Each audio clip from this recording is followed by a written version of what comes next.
la question russe ne se pose pas. Ce n'est pas une question de coup d'État pro-russe, etc., mais simplement d'une tradition dans la géopolitique. Les ennemis de mes ennemis sont mes amis. Et donc, ce qui est en train de se passer dans ces pays, c'est que pour s'affranchir de la tutelle néocoloniale française, si je peux me permettre, la France a quand même organisé 45 coups d'État dans les anciennes colonies, ça fait beaucoup.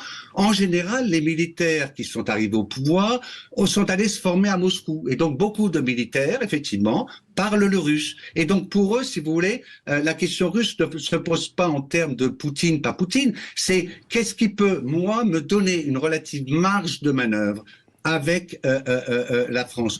Dernière chose, la France, c'est pesant quand vous êtes à Niamey, mais surtout aux alentours de Niamey, c'est extrêmement pesant. Il n'y a pas une épicerie, par exemple, en libre-service, où vous n'avez pas des tas de produits français. Il n'y a pas un produit local.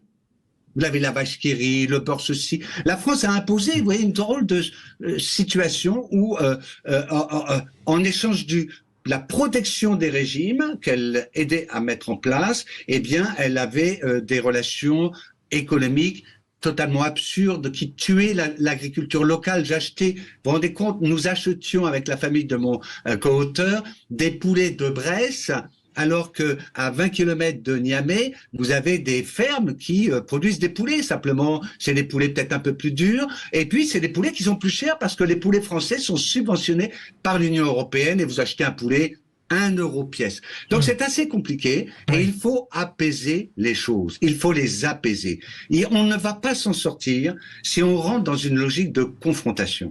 Les apaiser, c'est exactement ce qu'a dit... On y revient, Jean-Joseph Boilon. On fait le